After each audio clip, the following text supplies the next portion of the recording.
Welcome to this edition of Meet the Mustangs. I'm Mike Rouse. Joining us today, Western New Mexico women's basketball coach, Rusty Kennedy. Welcome to Meet the Mustangs, Thanks Coach. for having me. Well, year number 2. Last year you... Three.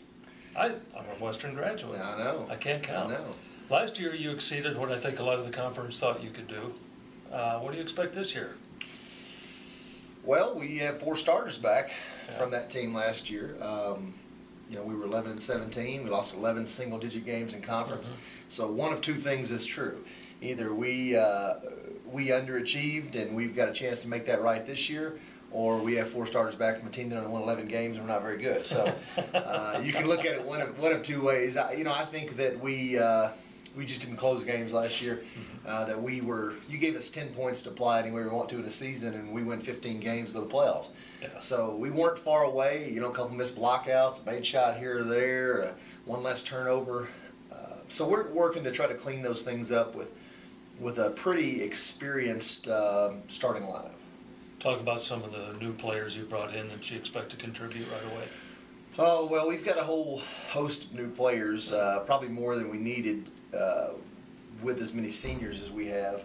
But I did not want to be stuck in a situation where we lose 7 seniors and we're essentially starting over. I wanted to kind of bring some young players along slow behind them.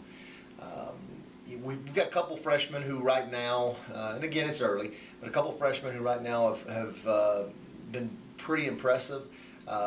Jade Botello from Hawaii and Taylor McCauley from Cliff have both found minutes in our probably our top 10 right now.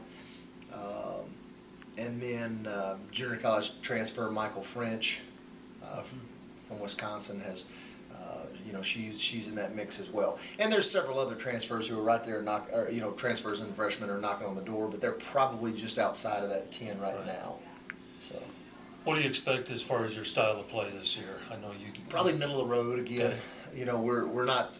My first year here, we were very deliberate because we weren't very deep.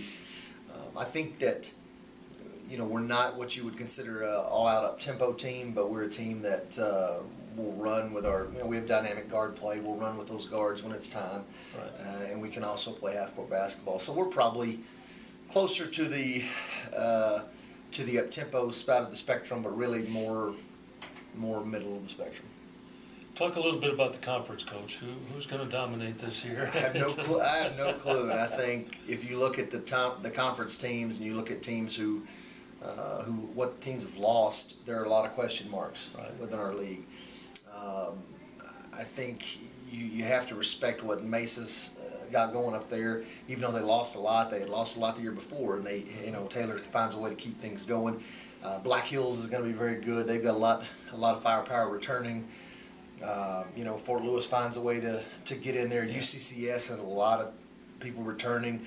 Pueblo, Kip Drown does as good a job as anybody. Same with Tanya Javi at Metro. Regis can't be counted. It's just so deep. It's just hard to. You can just go down the line and start naming off teams.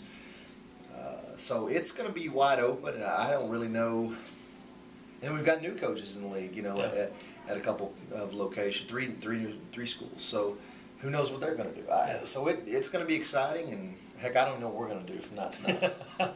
Well, Coach, it's going to be wide open. We expect you to be there at the end. Well, I appreciate that. I appreciate the pressure. All right. Thanks for joining us, Coach. All right.